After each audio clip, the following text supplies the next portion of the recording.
Bonjour à tous les amis, c'est Sweepy et bienvenue dans cette nouvelle vidéo. Donc comme vous avez pu le voir, on est dans la deuxième partie. Donc aujourd'hui on va faire la deuxième partie d'une semaine sur mes graphiques. Donc on a fait AUD USD et donc cette semaine on va faire GBP. Ok. Alors avant ça vous avez été quelques personnes à m'envoyer des messages en privé, que ce soit sur Instagram, sur le Discord, pour que je vous montre un petit peu comment j'analyse sur les graphiques mon daily, mon H4, etc. D'accord. Donc là, si je vous explique un peu ce que je vois et ce que je fais, et bien tout simplement, vous voyez que le prix, il était bearish, et là, tout simplement, on voit qu'il est en train de réagir sur une supply. Donc logiquement, on est censé rester bearish après ça, vu que les supplies sont en contrôle, et là, ce qu'on voit, c'est que le prix, il réagit dessus, il prend de la liquidité, d'accord. Donc là, c'est ce qu'on voit, il prend de la liquidité, et il va break la supply. Donc après ça, ce que je fais, c'est que j'attends un retour du prix dans la demand qui cause le break, donc c'est-à-dire la prise de liquidité. Donc là, on voit que le prix en daily, il revient dessus et il commence à faire une chain assez sympa, d'accord. Donc tout simplement, ce qu'on fait, c'est qu'on suit l'order flow, donc on suit la chain, tout simplement, ok. Donc je vais vous tracer une deuxième supply, pardon. Et là aussi, vous voyez, c'est pareil, on réagit sur la supply voilà, à ce niveau-là. Le prix revient, il fait une réaction dessus, pardon, et il vient dans la demand, donc c'est la demand du sweep, et ensuite il va lui aussi break la supply, d'accord. Et donc là, comme on peut le voir, on a l'intention du prix qui se confirme bullish, d'accord, avec un order flow bullish, donc c'est-à-dire les demand en contrôle et les supply qui break, tout simplement, qui break, qui flip, ok, tout simplement.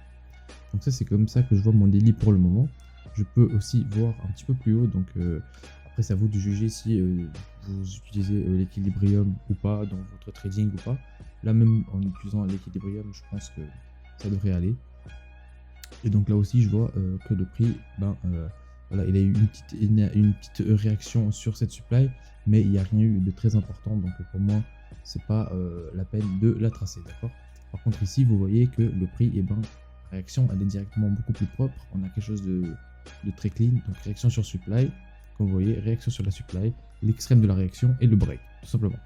Et donc avec ça, qu'est-ce que j'attends encore une fois, que le prix revienne sur la zone du flip, d'accord. Donc c'est la zone que je suis en train de vous montrer actuellement, donc c'est l'extrême tout simplement de la leg du flip, voilà, tout simplement. Et donc là, ce que je vais attendre, tout simplement, si le prix veut bien, c'est continuer la chain, d'accord, comme là on voit que ça chain, et donc en fait reconfirmer une deuxième fois, enfin une troisième fois, la demand qui est en train de chain, d'accord. Donc ça, ce serait l'idéal pour mon daily. Niveau structure, bon bah voilà, on est d'accord que c'est assez bullish, et donc pour mon daily c'est à peu près tout, d'accord. Donc encore une fois, hein, je vous fais pas de dessin, mais tout ça vous le retrouvez dans le Discord pour ceux qui se demandent si il y a moyen d'avoir accès voilà, à ces analyses, etc. Oui, il y a moyen d'avoir accès, donc tout se passe sur le Discord, il n'y a pas de problème. Donc là, je passe sur mon H4, et comme vous pouvez le voir aussi, le H4, voilà, enfin, comme je le trace, on a des supplies qui sont en contrôle jusqu'à ce moment-là, avec des demands voilà, qui break, voilà, comme vous pouvez le voir, donc demand qui break, et là, on va voir une supply qui va break, donc une demand qui va en gros mettre un nouveau high. Donc à partir de ce moment-là, on peut se dire qu'on a déjà un break de structure, d'accord, tout simplement. Donc on a un break de structure à ce niveau-là. Et on peut espérer que les demands du coup passent en contrôle, tout simplement. Okay, donc on peut espérer que les demands passent en contrôle. Pardon. Donc là vous voyez qu'on a notre structure qui était bullish, on a eu un deuxième break à ce niveau-là, d'accord, donc pas de problème. On reste de toute façon avec une structure qui est bullish, donc il n'y a pas de problème par rapport à ça. Maintenant, le but, ça va être quoi? Ça va être de trouver des points d'interaction avec le prix qui vont nous permettre en gros de trouver la continuation de ce mouvement H4, d'accord. Et donc c'est ce que je suis en train de faire là en ce moment, c'est-à-dire que j'essaie de trouver où c'est que le prix a réagi précédemment pour qu'il puisse suivre le mouvement, d'accord, tout simplement. Donc pour mon H4, il n'y avait pas trop de PY on va dire pas de disponible, mais d'intéressant. Donc quand il n'y a pas de PY d'intéressant, ce que je préfère, c'est tout simplement passer à autre chose. C'est-à-dire ne pas tracer de PY pour le moment, attendre que la structure se développe, et ensuite trouver quelque chose de plus clean, d'accord, tout simplement. Alors là on est sur le lundi, donc le lundi par contre, voilà, ça commence directement avec le M15.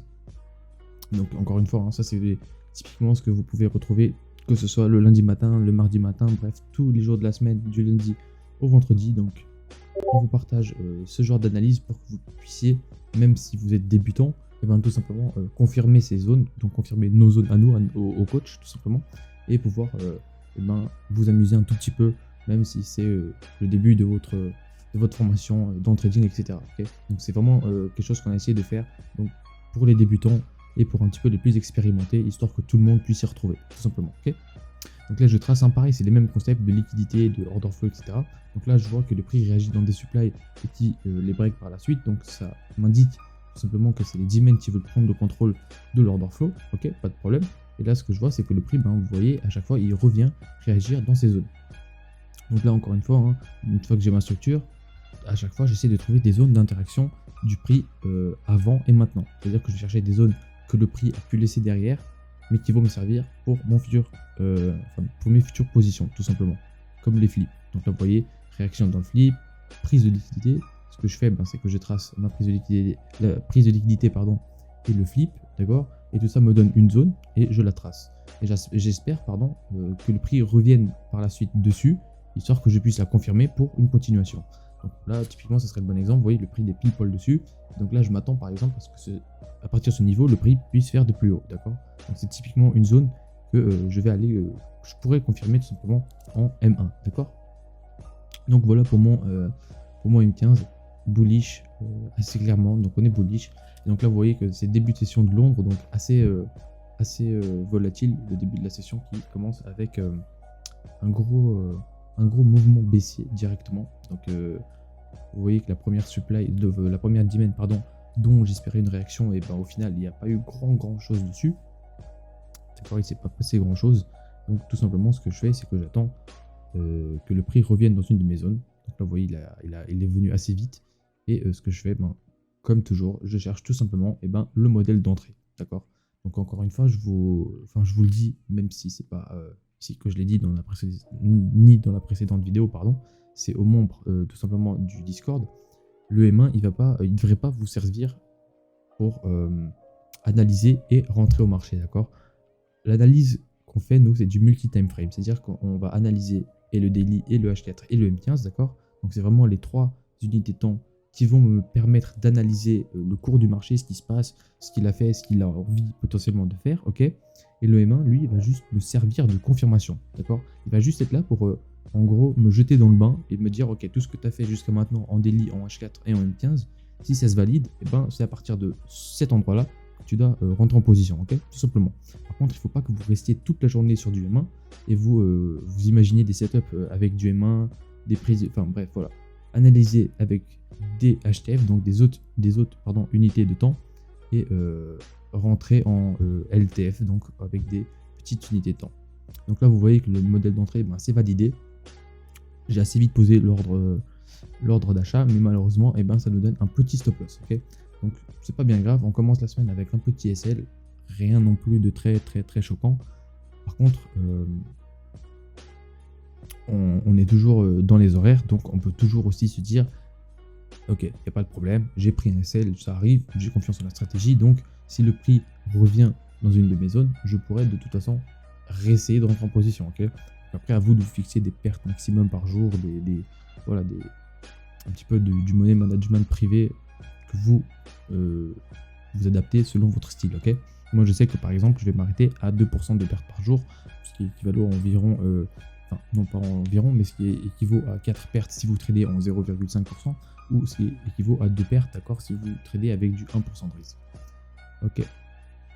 Donc là, je vois aussi que le prix, ben, qu'est-ce qu'il fait? Il commence à développer, vous voyez, il a réagi dans la dimen tout à l'heure qu'il a break, et ben derrière lui, il laisse une zone de flip qui vient, d'accord, réagir. Donc la zone de tout à l'heure qu'il a break, au final, eh ben, elle m'a laissé une zone de supply où le prix est venu dessus tout simplement pour des ventes, d'accord. Mais c'est quelque chose, voilà, on va pas rentrer trop en détail car il y a cette histoire de order flow, de pro-trend, de counter-trend, et donc c'est pas, et surtout que c'était hors horaire, donc c'est pas vraiment un endroit où j'aurais cherché à vendre. Ok. Donc là, on rattaque le mardi avec à peu près la même structure. Donc, la session asiatique, donc la session qui a eu lieu durant la nuit, elle n'a pas été super volatile. Hein, on le voit, le prix il est toujours dans la même structure que le lundi, donc le jour d'avant. Et ça a été assez. On voit cette sorte de range, d'accord. Donc le prix qui fait ni des plus hauts ni des plus bas, mais juste une sorte d'accordéon.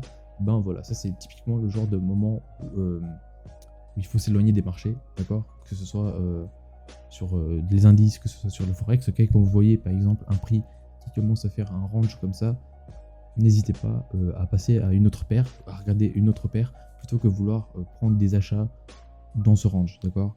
Prendre des achats ou des ventes dans un range, c'est jamais bien, parce que, enfin, c'est pas que c'est pas bien, mais seulement si vous n'avez pas l'expérience qui va avec, ben, beaucoup de fois vous allez acheter tout en haut et vous allez vendre tout en bas, chose à ne jamais faire, ok.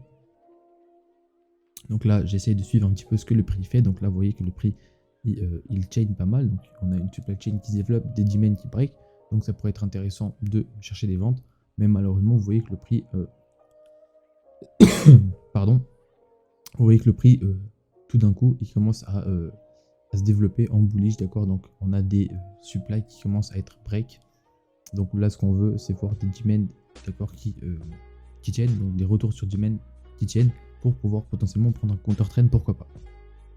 Donc là voilà, hein, une fois que la première supply elle a été break, même vous voyez là il y a 2-3 supply qui ont été break sur ces deux dernières bougies haussières, et ben on peut espérer que tout ce qu'il y a à gauche, d'accord, ça serve de liquidité pour le prix, d'accord, tout simplement pour qu'il puisse continuer son mouvement baissier, pardon. Donc là c'est pas trop ce que le prix il a envie de montrer, donc il a vraiment envie de rester dans une sorte de dynamique bullish.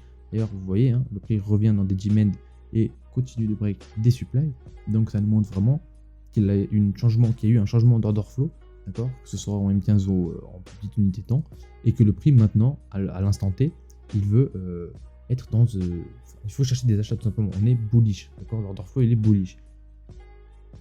Alors après il ne faut pas non plus...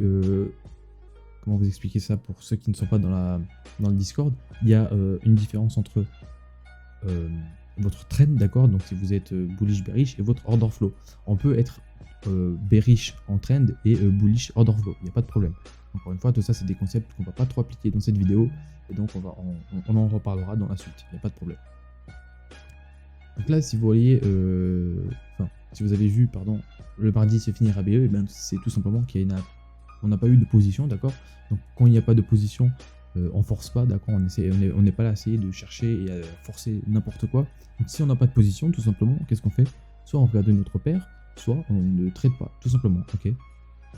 Donc là, on est mercredi, encore une fois, vous voyez, on voit que la journée a été très volatile. Donc la journée à peine commencée, que le prix, il a fait un mouvement haussier de fou, et la journée est carrément terminée. Donc c'est une journée qui s'est finie avec, allez, une quinzaine de bougies que en bullish, c'est-à-dire qu'il n'y a eu aucun retracement, aucune correction du prix, rien. Donc c'est à dire que pour nous c'est impossible de trader, d'accord. Donc si le prix ne retrace pas, on ne peut pas savoir à quel endroit on peut chercher des occasions, tout simplement, ok. Donc ça nous fait un lundi avec moins 1%, un mardi ABE et un mercredi ABE également. Donc une semaine pas top sur EURUSD, mais on n'oublie pas que la semaine passée, enfin la même semaine, mais la semaine passée en vidéo, on a AUD-USD qui lui a été très bon, a été très performant. Donc c'est le jeu, donc on peut pas non plus avoir les 3 PR qui nous procurent du 10R par semaine. Certes, ce serait incroyable, mais bon, c'est le jeu, donc on peut pas non plus avoir voilà, 50 R par mois. Donc déjà, je vous le dis, hein, tout ce que vous voyez sur les réseaux, sur Instagram, etc., de traders, pseudo-traders SMC, qui vous font des 80 R la journée, etc., qu'on se le dise, tout ça c'est des conneries, d'accord. Donc c'est vraiment que des conneries, personne ne fait 80 R de la journée, tout simplement parce que si vous faites 80 R de la journée, pardon, et ben, vous n'en avez rien à faire de le poster sur Instagram pour le montrer à qui que ce soit. Je pense que vous partez le plus long possible et vous vivez votre meilleure vie, d'accord. Donc ne vous fiez pas à ça, même si c'est des smart money, même si c'est des SMC, c'est pas parce qu'on fait des SMC qu'on fait des RR qui sont monstrueux, d'accord. On fait plus de RR, certes, moins de pertes, mais notre but c'est d'avoir de la qualité et pas juste de prendre une position à 200 R et la poster sur Instagram, ok. Ce serait beaucoup trop beau. Donc là, vous voyez, le prix, il corrige enfin. Donc on passe bearish, d'accord, et on a des zones assez intéressantes. Donc là, ce que je fais, c'est que je vois tout simplement la prise de liquidité. Donc en voyant la prise de liquidité en M15, qu'est-ce que je me dis? Eh ben, je peux aller chercher mon setup de confirmation en M1, d'accord. Donc c'est quelque chose que je suis en train de faire maintenant, c'est ce que je cherche. Donc je vais pas trop rentrer encore une fois dans les détails, donc je le ferai tout simplement pas, que ce soit maintenant ou dans la prochaine vidéo. C'est quelque chose qui est vraiment très exclusif à Evo, donc aux membres de la formation, vous vous en doutez bien. Mais pour vous expliquer un petit peu en quoi ça consiste ce modèle d'entrée, c'est tout simplement une confirmation de changement d'order flow. Ok, c'est quelque chose qui va nous permettre de dire ok, à cet endroit précis, le prix, le prix il a oui ou non changé et montrer des signes qu'il a envie de partir de l'autre côté. Ok, donc c'est ce qu'on veut essayer et ce qu'on essaye et ce qu'on fait même, c'est pas ce qu'on essaye, c'est ce qu'on fait tout simplement avec le M1. Ok, donc là qu'est-ce que je vois encore de la prise de liquidité. Donc quand on a de la prise de liquidité sur la prise de liquidité, pardon, donc ça peut être un très bon signe parce que ça montre que le prix a vraiment des intentions déjà de ne pas aller plus haut, tout simplement parce que c'est une zone qu'il n'a pas envie de break et qu'il a récupéré suffisamment d'ordre, etc. pour son mouvement baissier. Dans ce cas, c'est un mouvement baissier. Ok. Donc le setup c'est validé, donc je pose mon ordre. Et là vous voyez quand à partir du moment où mon ordre, je peux la poser, il se passe 1, 2, 3 bougies, donc 3 minutes. Donc ça va, c'est très très large. Hein. 3 minutes pour poser le setup, c'est très très large. Et donc qu'est-ce qu'on voit également? Eh ben, on voit que le prix il prend un SL. Ok, donc le prix il SL, c'est pas super grave. Et surtout que derrière, non IBE pardon, le prix IBE. Et derrière, eh ben, qu'est-ce qu'on a? On a le prix qui part dans le bon mouvement. Ok, donc c'est pas très grave, hein, ça arrive. Alors je sais plus si j'ai pris un BE ou un SL, il me semble que je dis des conneries. Il me semble vraiment que j'ai pris pour le coup un BE, un SL, d'accord. Donc c'est pas bien grave que ce soit un SL ou un BE, de toute façon, eh ben, le setup n'est pas validé, d'accord. Donc le setup n'est pas bon. Donc c'est pas bien grave. Maintenant, ce que je peux faire, c'est continuer à chercher, pas à chercher, mais à voir ce que le prix il est en train de faire, comment le prix se développe après cette prise de liquidité, ce mouvement baissier, d'accord. Et ce que je vois, c'est que le prix, au final, il vient réagir dans une demand en M15, dans l'extrême demand, et il vient break des supplies, d'accord. Donc ça me donne, voilà, comme je suis en train de le tracer maintenant, deux nouvelles zones de demand pour des achats. Et comme voilà, là, donc c'est ça l'extrême dont je vous parlais, où le prix est venu réagir. Et en faisant ça, il a tout simplement break des supplies, donc ce qui nous change totalement de trend, d'accord. On passe de bearish à bullish. Et on attend tout simplement, voilà, comme maintenant, un retour sur demand pour des achats. Alors je sais que je dis le mot tout simplement, ou tout simplement très souvent, donc je suis désolé si ça dérange certains d'entre vous. Je ferai des efforts, mais c'est une petite habitude que j'ai qui est assez relou, j'avoue. Et donc là, voilà, hein, je vais pas vous faire un nouveau dessin, mais ça reste tout le temps dans le même système, c'est-à-dire qu'on a nos zones qui sont posées, on attend le prix tout simplement qu'il revienne dessus, et une fois qu'il est revenu dessus, boum, on passe avec notre modèle d'entrée en M1 pour essayer de confirmer tout simplement ce qu'on a fait jusqu'à maintenant, ok. Donc là pareil, encore une fois, hein, je vous explique pas trop, mais l'order flow pour moi ici a été indiqué, enfin le changement d'order flow plutôt, il a été indiqué pour moi et pour le modèle d'entrée tout simplement. Donc on peut poser l'ordre. C'est chose qui est faite, donc on pose l'ordre limite, enfin le buy limit, pardon, et on attend d'être déclenché. Donc encore une fois on est déclenché, on se met à BE, donc cette fois-ci c'est sûr que c'est une mise à BE, donc c'est pas une question de SL, c'est vraiment une mise à BE. Et ensuite, ce qu'on va faire, c'est qu'on va attendre que le prix vienne ou non chercher notre target. Donc pour les targets, encore une fois, ça se passe en M15 et ça va dépendre. On vous apprend tout chez Evo, mais ça va dépendre de votre trend, de votre order flow. Si vous allez prendre un plus gros TP que ce qu'il ne faut, on vous apprend vraiment où placer votre TP, etc. etc. Donc là, moi, j'ai jugé bon de placer mon TP là. Et là, ce que vous voyez, donc là, vous avez remarqué, hein, en une bougie, le prix, donc à partir du moment où je suis mis en BE, la bougie d'après, le prix il est venu me prendre le BE, tout simplement. Ok, donc le prix vient me prendre le BE, donc c'est pas très grave, on perd pas de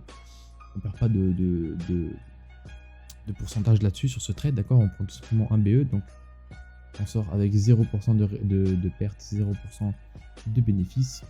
Et ensuite on voit que c'est un petit peu les annonces qui viennent nous BE. Donc c'est à faire très attention aussi quand il y a des annonces. C'est quelque chose qu'on n'aime pas trop faire, donc de prendre des positions pendant des annonces. Bon là c'était parce qu'on est à BE, donc il n'y avait pas de problème. Mais même les mises à BE pendant des annonces, ça peut faire très mal. Ok, donc ça c'était, voilà, encore une fois pour la journée du jeudi.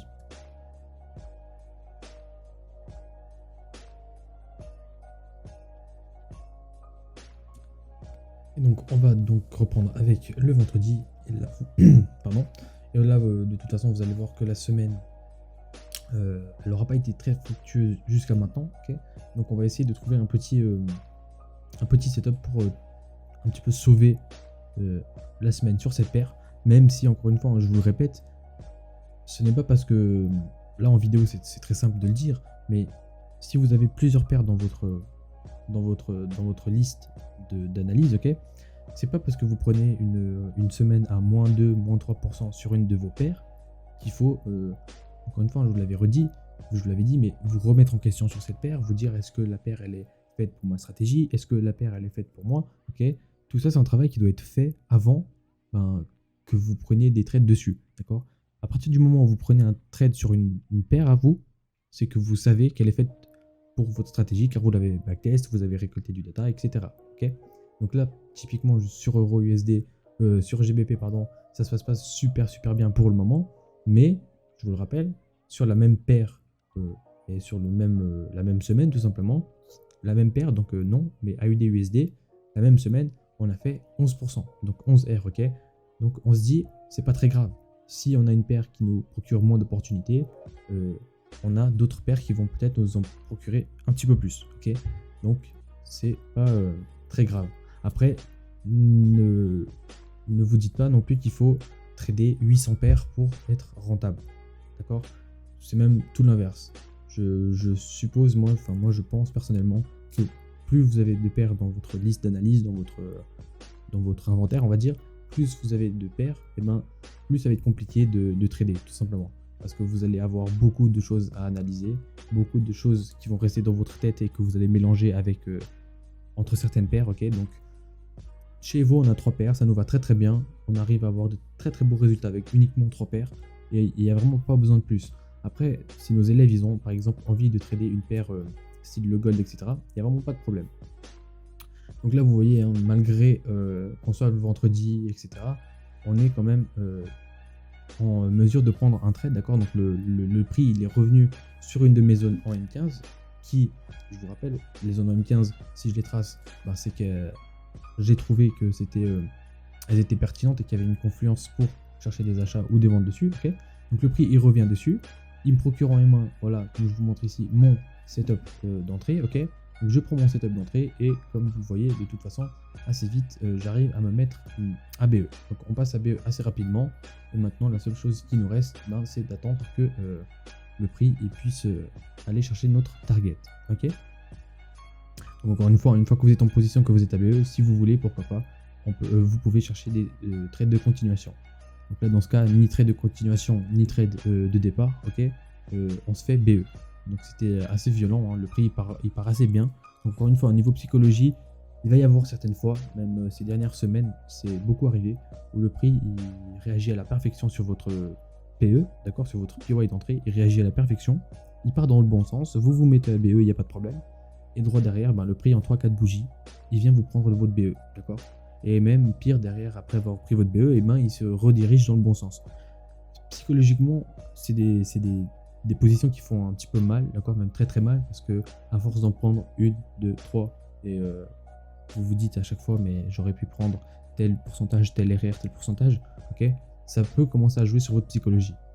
Donc, si j'ai un conseil à vous donner par rapport à ça, en tout cas pour ceux qui tradent avec cette stratégie-là de chez Evo, c'est de bien vous fier à votre analyse M15, H4 pardon, et daily, ok.